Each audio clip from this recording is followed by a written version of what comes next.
held at the Diverse Ireland 2011 conference on Thursday, the 30th of June 2011, at Dublin City University, Ireland. The title of the presentation is Creativity, Enhancing Our Vision of the Future with Multimedia Representations of Learning. Okay, well, it's a real pleasure to be here just for this final, it's the keynote, but it's also something which I just like in the last 30 minutes or so, just to try to change the nature of the space, if I could, where we're on a forum here, and you can see its design is to give me, if you like, control. So you're all there. I'm, the focus of attention. I can actually dominate and control this space, and that's what a lot of the educational spaces, certainly my own university, which was Bath University for a long time, and now I'm at Liverpool Hope University. But the teaching spaces, you can see, are still fixed, as we've seen on some of the slides, almost like the 1950s, where we're here and you're there passively. And what I want to do over the next 30 minutes, if I can, is just to see if I can change the nature of the space into an educational space where you can take this screen, and I know we can use it just to actually read stuff, or we can treat it as a portal, an electronic portal through which people in different parts of the world are actually bringing their accounts to us. They're offering them as gifts, and it's coming through here. But you've also got, quite a number of you, your e-books open, you've got your computers set up, there's wireless connection, and you could be sending your narratives through this e-portal to other places in the world. And it's that I actually want to focus on, because at the end of the Diverse Conference 2011, what I would imagine is that we would like some sustained conversation. We would like some of the things that we've actually heard, that we've actually had conversations about, to be continued over the next 12 months, so we actually feel there's something sustained about what we're passionately concerned about. And just to emphasize that, I just want to start with a 2-minute clip of Nelson Mandela and just tell you a little bit about Mandela Day, because it's an opportunity that we've all got to contribute our own narratives to what is called the flourishing of humanity. So if you just watch, it's just a 2-minute clip of Nelson Mandela talking about something which quite a number of you may already know about. And it's an African notion that is built into the new South African Constitution. And it's a particular way of being that is known as Ubuntu. And it's essentially concerned with the fact that even though I might be asking an I question, how do I improve my practice? The I is in relation to others. So it's this idea that I am because we are. So you can't ask the I question as if your I is independent of others. And this is what Nelson Mandela is stressing in terms of a value of the Ubuntu way of being, which has informed his whole life. So it's just 2 minutes, and I'd just like you to just listen to what he's saying.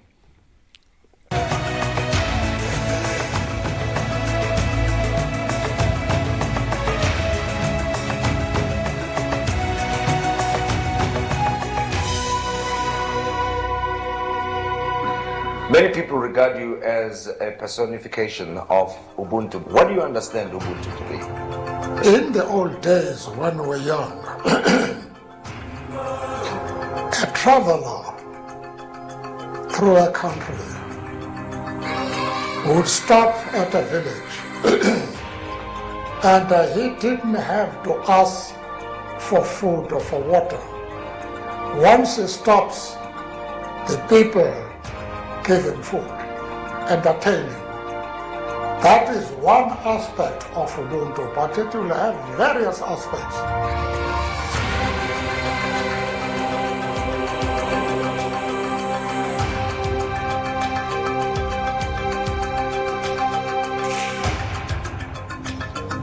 Ubuntu does not mean that people should not enrich themselves.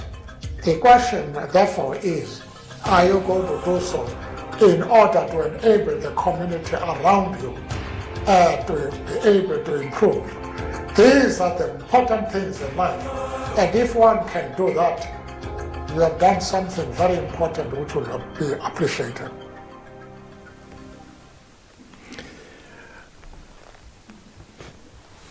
Now, I think that all of you will recognize the importance of Nelson Mandela's work, both in South Africa but in the world as a whole. I don't think anybody here won't have known something about what Nelson Mandela has achieved. Now, on the 18th of July, there's what is now called Mandela Day. And this is the opportunity for everybody to share something that they have actually created that contributes to what is being called the flourishing of humanity. So I'm very privileged to be invited to South Africa on the 18th of July to give the Mandela Day lecture at Dublin University of Technology. And what I'll be emphasizing is this importance of you and I contributing our narratives of our lives, of what we feel we have done to contribute to that idea of the flourishing of humanity. Now, this is quite different to the traditional form of academic inquiry. That academics, in my experience in over 40 years, have been concerned with the generation of theories which are generalizations which we can offer to others as if they can explain the lives of the individual. Now, it was in 1971 that I'd been studying philosophy of education with the key educational theorists of the day at London University. And I'd also been teaching full-time. And it was in 1971 that I recognized a fundamental error in the way in which academics were talking about educational theory. Because my professors were telling me that my practical principles that I came literally twice a week with out of the East End of London, trying to improve the learning with my students, they were saying that my practical principles were at best only crude and superficial pragmatic maxims that would be replaced by principles from the disciplines of education. That was philosophy, psychology, sociology, and history.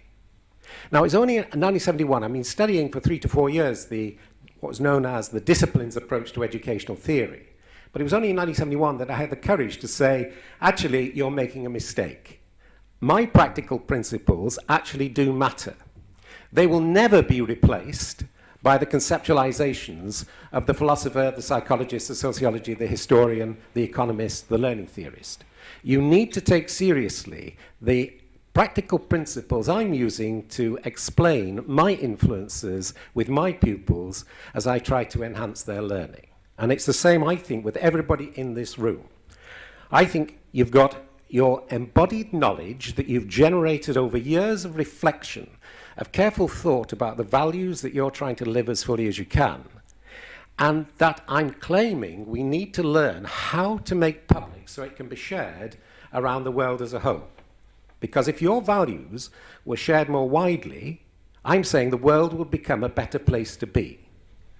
And I just want to give you some illustrations here of what I've, if you like, spent most of my lifetime as an academic working to make public the kind of embodied knowledge which is in this room. But it only comes through questions that academics are not used to answering and questioning. They're not used to forming. They're not used to forming a question of the kind, how do I improve what I am doing? You know, if you ask the theoretical question that most academics are interested in, it usually is derived from a general theory. Whereas I think that everybody in this room will have almost daily focused on something in their practice, their professional practice, they're wanting to improve. It will connect with the values that you think carry hope for the future of humanity, sort of as fundamental as that. They're the values that you use to give meaning and purpose to your lives, and that you are also competent to create valid narratives of explanations of your learning as you actually work to live those values as fully as you can. The values as explanatory principles. Now, some of those values are ones that I think you will find a little strange. I don't think, although it was mentioned once in the conference, and I think it was Michael who mentioned it in terms of a Google about what do you love, I don't think any of you will have brought love as an academic standard of judgment into your research. And yet, I'll guarantee if I asked most of you, what is it that you're passionate about? And I'll use that word, what do you love doing? You won't find that a strange question. because you will be moved and motivated by what it is that you love to do. Now, I just want to show you where I supported a PhD student, a mature woman who was working in the housing cooperatives. She's called Eleanor Law, and hers was the very first doctorate at the University of Bath that actually brought love, and the title was Love at Work. She brought love as an academic standard of judgment into the academy. Now, I just want to show you where you can access those, because if you go into this web page, just called actionresearch.net, you'll find on the left these section on living theory theses. Now, I'll just see if this will actually connect with the net, because these are so important in terms of, do you just want to check this in terms of its access? Yeah. So the living theory section has got over 30 of my doctoral supervisions over the last 15 years. And for most of my colleagues, I didn't think that was a lot to have successful supervisions, but when we checked everybody, that was actually the most that any of my colleagues had actually got as successful supervisions over those 15 years. And I've put them all on the living theory section of this actionresearch.net. And if you just have a look at these questions, there's 1 or 2 MAs, 1 or 2 masters, but over 30 doctorates. And it's this: how do I improve my practice as an inclusion officer working in a children's service?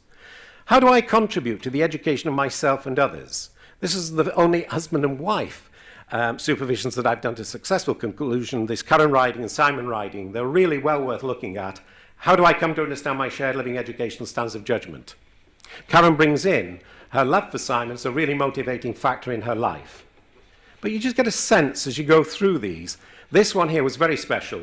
Eden Charles, Afro-Caribbean, he was determined to bring that quality of Ubuntu that Nelson Ballard talked about into the Western Academy as a standard of judgment. That I am because we are, and a sense of belonging within a community and having a responsibility for the well-being of others right at the heart of his inquiry.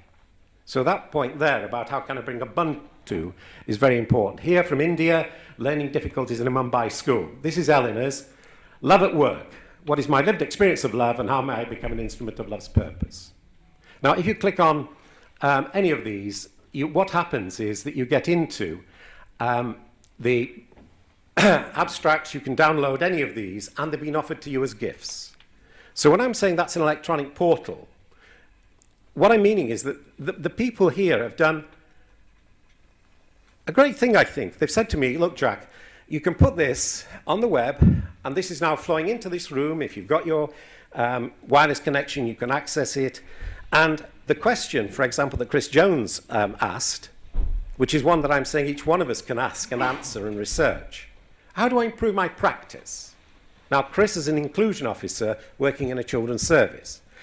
And this was the very first multimedia dissertation that was accepted at Bath Spa University. This was 2 years ago. Now, I just want to play you, again, it's only a brief clip, that Chris included in her dissertation. So, remember, the first time the examiners at Bath Spa University had been asked to actually judge what was called a living theory thesis. And what is meant by a living theory is that it is each individual's explanation of their learning as they try to improve their practice. And that can include their influence in the learning of others and also in the social formation in which we live and work. So it's got those 3 strands. The individual looking at their own learning, looking at their influence in the learning of others, and also in the social formation in which we live and work. So it's got the 3 connections with action research. But I just want you to watch this, because Chris is just describing an experience at the age of 4 years old. And it was the one that she says determined that she was going to become a teacher. So what I'd like you to do is just to a couple of minutes, listen to Chris, and then I want to just come back to what I'm claiming about what I call life-affirming energy. Because I want to suggest that all the texts that we produce as academics in the journals, they omit something we all know is vital, and that is the expression of the energy we feel with our values. And this is why I think the multimedia representations, as we look to the future, are needed to communicate our life-affirming energy with our values as we try to create the future we believe in. But this is Chris now, just talking at the age of 4 about what motivated her to become a teacher. That. And another thing I'm thinking of, last week we talked about perhaps looking back at our past experiences and how it's had an impact on us. And the thing that really stands out in my mind, and it's always been with me, is the time that I decided when I wanted to be a teacher. And I remember it, and it's always been with me. And I was in reception class, and I used to have this habit of sort of sitting on the chair, and there was a wall behind me, and just, you know, up and down and fidgeting, and just unaware really of what I was doing. But much to my horror, which I hadn't realised, was that what I was doing, when I was banging against this chair, there was a display right around the room of nursery rhymes and so on, and what I was doing was damaging this display because the chair kept on knocking it, but I was completely unaware of this. And the first time I became aware of it is when the teacher stood up in class and started shouting at me, telling everybody what a terrible girl I was, for causing all this damage after she'd spent so much time putting up these nursery. And I was mortified because I didn't realise, and I thought that's all she needed to have said was to have come over to me and say, Christine, do you realise that what you do? And even then I would have been mortified at the thought of having done this. And I decided then that I was going to be a teacher, and I was going to do it the right way. You know, there was this sense of unfair. Yeah, I know, I remember thinking that. I was 4 years old, like that, and that's always been with me. And what I'm thinking of, and connecting that to my experiences this week, I did certainly feel no connection with her at the time, but it could have been done in a way whereby I may have valued. So, oh gosh, thank you for telling me, you know, I didn't realise that. Is there anything I can do to help prepare it? Or there could have been a connection there, but I just felt the way it was done, there was. Okay. Now, remember that this has been included within a piece of research and awarded a higher degree. Now, one of the qualities that I'm hoping that you can see, and I use this, some of you will have used, I think, this particular facility, say with QuickTime, because it allows you to do say an hour's clip. You can go through it very, very quickly. Now, what you can use this for is a moment where you're feeling resonance with the person that is actually speaking. And what I do is I find those moments where I'm feeling, if you look at the energy that's being expressed in this clip, you couldn't do anything without energy, the movement. And yet, we can't bring it into our texts. But we can through the multimedia forms of account that we can give of our own practice. Could I just ask here, just in terms of making sense of what I'm saying here, because it's actually transforming the way in which quite a lot of my own students are presenting their accounts. And I know when I come to DCU, and I've worked with Margaret's students and Yvonne's, and they're producing these video narratives as well as the artifacts. It's actually bringing in this whole issue of the energy which is being expressed, which everybody in this room, I'm saying, you already know intuitively in this embodied form, you actually believe in, you're committed to, but when you try to put it down on paper, something important is missing. So if we're going to create and enhance our vision of the future, what I'm suggesting is that we all need to bring, through our responsibility, through our sense of responsibility, our visual narratives to be shared so that we can all pool our energy with these values that we believe carry hope for the future of humanity. Just as Nelson Mandela has had that influence with us all, and on Mandela Day, as I say, he's inviting us, and everybody within South Africa that has created this Mandela Day is inviting people in this year, because it's 67 years that he's been very actively involved in developing those values of Ubuntu. we're all invited just to say, for 67 minutes, to celebrate his birthday on the 18th of July, what is it that we feel we've been doing to assist in that flourishing of humanity? Now, I hope you can begin to see that what I'm suggesting is that we're projecting ourselves into our futures. We've already experienced at Diverse 2011 many very exciting presentations.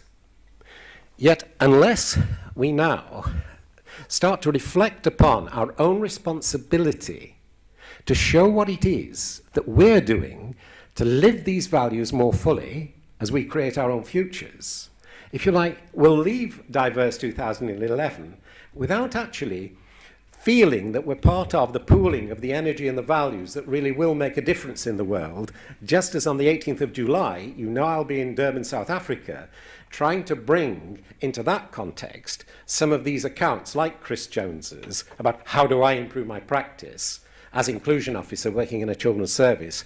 And at Durban University of Technology, I'll be working on a workshop with a 3-year funded project called Transformatory Educational Studies, where 3 universities in South Africa are looking at these qualities, these values of what they're doing to contribute to the transformation of South African society as they try to live these values of Ubuntu more fully. Now, what I'd like you to do is to change, just for a few minutes, the nature of this space. Because I think, very quickly, you could actually talk within a couple of minutes to the person next to you just about what it is that really matters to you. So that if we think now of 12 months hence, and we were to ask you the question in 12 months' time, have you managed to bring this value that you really believed in Diverse 2011 more fully into the world? You would have been able to offer an account of how you've actually been working to live that value more fully in the world, and in that way create our futures. So what I'd like you to do, as I say, is just for a couple of minutes, and I'll give you mine now because it's one that's really affected me, and I've never done anything about it. And it came up in a master's course at Brock University, led by a former student of mine called Jacqueline DeLong. And one of her students actually talked, this was 3 weeks ago, on a Skype conversation, about her desire to bring loving kindness more fully into the world. Now, until that point, I'd never thought about accounting for myself in terms of that value. But I've been so stimulated, and I've heard this now independently of 3 different sources, one at Liverpool Hope, one from a Buddhist in Japan that I've worked with, G. Adler Collins, and that notion of loving kindness is a fundamental value that I can see, if you bring it more fully into the world, it helps the world to become a better place to be. Another of my doctoral students worked on a passion for compassion, working with Alzheimer's patients and their carers. And her PhD thesis was focused on bringing that valuing of a passion for compassion more fully into the world. Now, I'm just curious, if you like, of your values, of what is it that really matters to you? What is it that you care about in a way that you feel you would like to be accountable to as you look at creating our futures? So please, would you just spend, as I say, it's only 2 or 3 minutes each, and I'll just tell you when to swap over so that you feel you've expressed something in this room that really matters to you, that you really care about and would help the world to become that better place to be. Okay, yeah, thanks.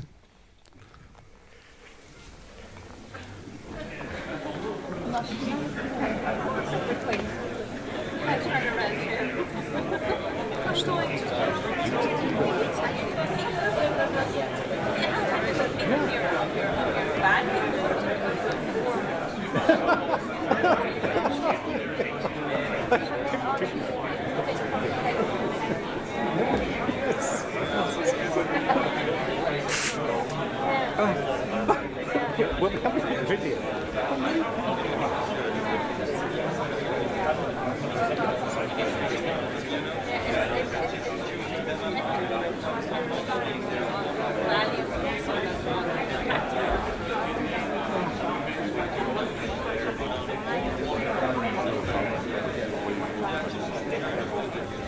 You don't need to be so close to it. Everyone. So close it so you push, and then you say P-U-T. So let's get it. No, I'm going to move the microphone. No.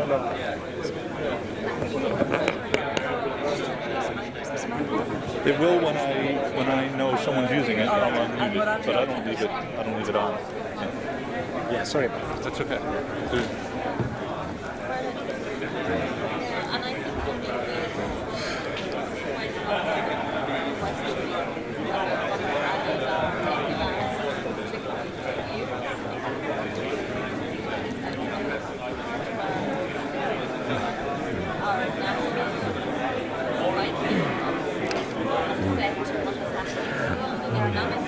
Okay, if you could just switch over when you're ready.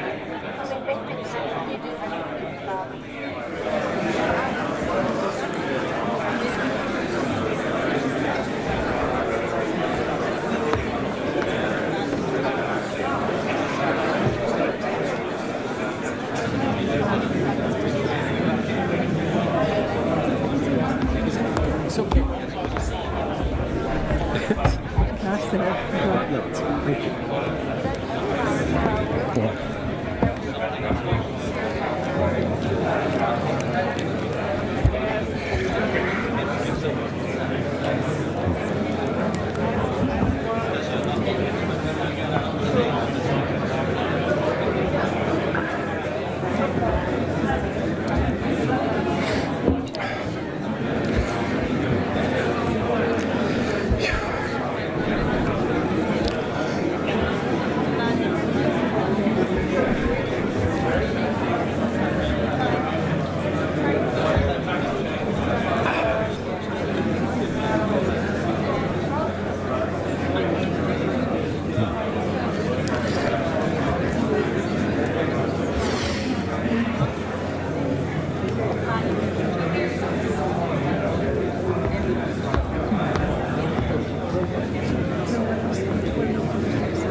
Are we okay? Can we just begin to come back together?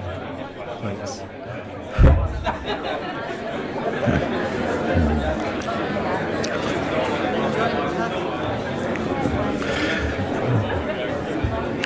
That's really very impressive, because most audiences in the world immediately come to order. But in this Irish context, you'll just keep going on with rebellious kinds of conversation. That's really impressive. So you can see this tension between the control from the front and the importance of those conversations where you are actually talking about what really matters to you. And the vital thing is, I think, to change the nature of the educational space, so that those values, what you really care about, start to come to the fore. And Margaret's got a microphone, and I just wonder if anybody would be just willing to share just something about what you were saying as you were thinking about what do you really care about. So would somebody mind just telling us what that was? And I don't all speak at once. Ice. Yeah. Thanks, Steve. Hello? Yeah. Oh, good. I just think when we were reflecting about this, I imagine this is a very common thought. It, put in most general terms, I feel like what I value is making the world a better place. When you get down to the particulars of how that manifests itself, it can be any number of things. It can be, as I was saying, it could be just smiling at someone in a grocery store. It could be sitting in with my son while he practices his guitar. It could be trying to make a video as well as I can make it. But the common thread beneath it all seems to be wanting to feel that in some way or other I'm improving the general state of the universe. Yeah, thanks, Steve. And Stephen is linked in with our Joint Information Systems Committee called JISC. And that's a really powerful e-forum that you can actually join. Anybody else that you just feel, yes, okay, what is it that really does move you? That you would really be accountable to? If you think about, over the 12 months, what is it you feel you'd like to see more fully expressed in the world, and you're willing to be accountable to it? No hope for the world, then? Is that... That's probably my value more than anything else. Somebody's got to say something. I'll just make something up. I think it's mainly bringing people together, actually communicating, creating communities, that sort of thing. I mean, I think one of the reasons why I got into video conferencing was that it was something that actually people found a barrier, and I could see that it could be something that would bring people together and make people feel connected, even across those distances. So that's what I'm always trying to do with all the technologies I'm doing, whether it's text or virtual worlds or whatever, is how can we make people experience each other and connect to each other through these media? I think that's, if anything, that was what invests my teaching and my research as well, really. And that's great to be accountable to. Yeah, someone else? Not too accountable, I hope. Yeah. As I and my colleague were talking here, we were expressing similar sentiments to the first speaker there about, the kind of what probably unites us is the desire to make the world a better place. But then I started to think maybe that's a kind of a position as professionals or educated people, we might be feeling that we have the capacity to make the world a better place, and so I then started to think maybe actually it's about how the world could make me a better person. So it's and that's been a theme of a lot of the sessions that I've been to here, is actually about how we listen to others and we involve others in more democratic ways of teaching and learning, so that actually we as teachers learn from other people.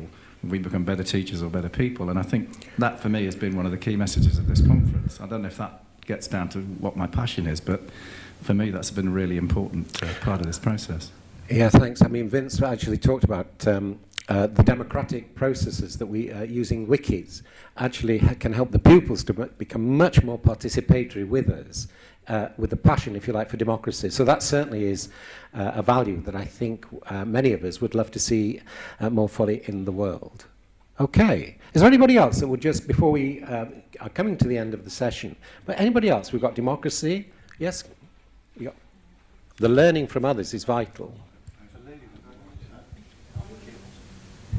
Is it switched off? Oh, okay. Yes, you're on. I heard a few people say, make the world a better place, but then my idea is, what's your definition of a better world?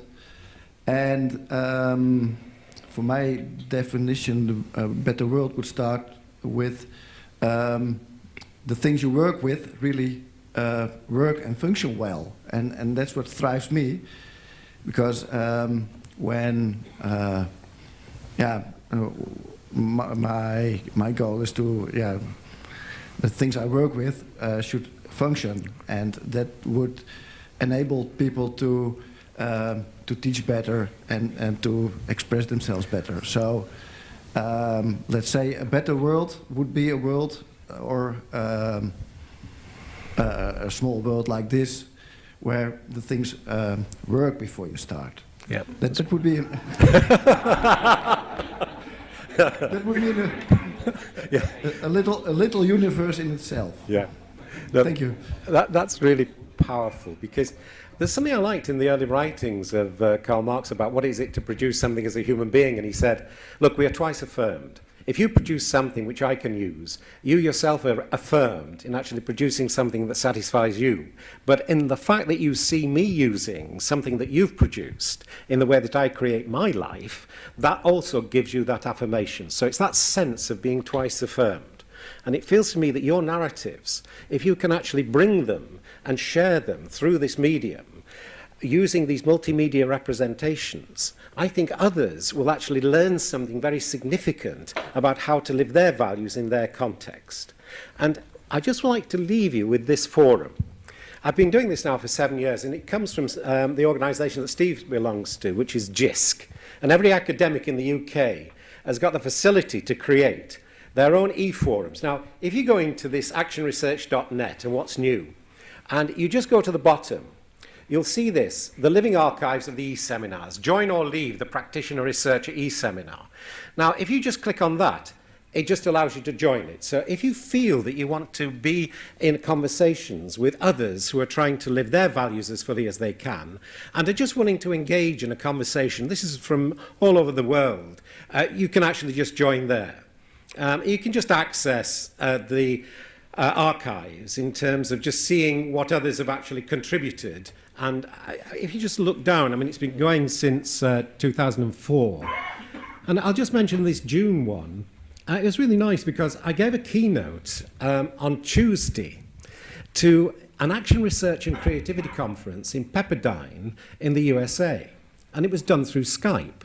So I missed the president's address here, yet so that I could actually go and give the keynote through Skype to this conference in Pepperdine. Now, you'll see, if you just go through some of the, for example, Margaret Ryle is the chair of the American Educational Research Association's SIG on Action Research, and Margaret was organising this conference. So Margaret's contributions in this practitioner researcher session linked in with URLs from my webpage to show to the conference there about these accounts like Chris Jones, because Chris Jones's was actually being shown to that conference on Tuesday. So it's this connectivity that I think, if you felt like it, you can actually just join into that practitioner researcher seminar from the bottom of the actionresearch.net from here. And we could actually sustain some of our conversations over the next 12 months before Diverse 2012. And that's just one forum. But I'm just hoping that what I've given you is that sense that we can all, from your embodied knowledge in this room, bring it through that portal, so it's an electronic portal that allows your stories to be heard by others, especially of those I questions, because I don't deny the importance of ethnography, don't deny the importance of the cultural and the sociocultural, but there is something vital about your own I in the how do I improve what I'm doing, bringing those values that you're passionate about more fully into the world. And with that note, this is where I'll leave you. So many thanks indeed. Thank you.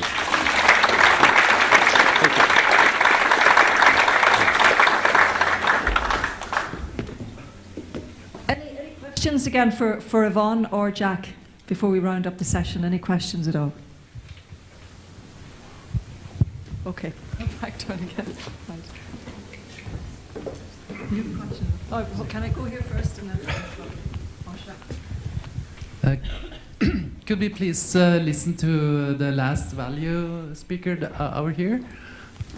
Because I'm so eager to hear what you wanted to say. It was just values of acceptance. I suppose listening to others, accepting yourself, and then being able to accept your students for who they are, what their talents, what their passions are. I think at a very base layer that's very important, because then you can go on to build on that and build on confidence and empower people. People are then empowered to apply themselves to different areas of life, to different disciplines, and to learn. That's really it. Yeah, that would be really important. That acceptance of acceptance, which a theologian whose work I like a lot, Paul Tillich, had that value right at the heart of his view, accepting acceptance. And if you could show that process with your students, that would be incredibly valuable. Yeah.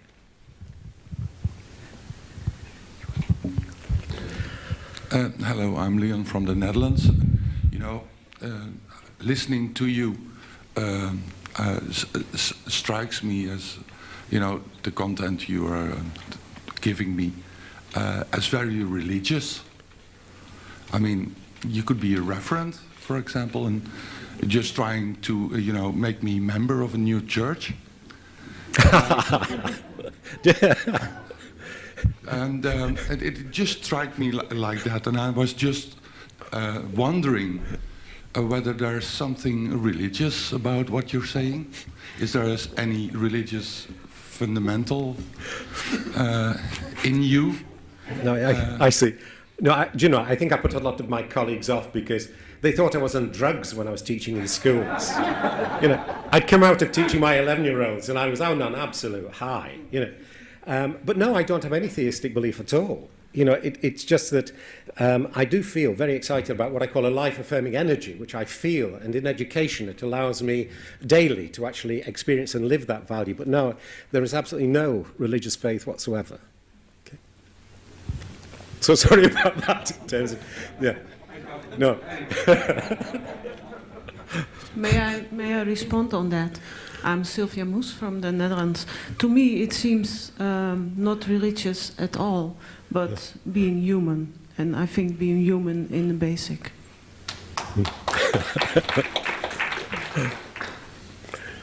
Okay. No further comments?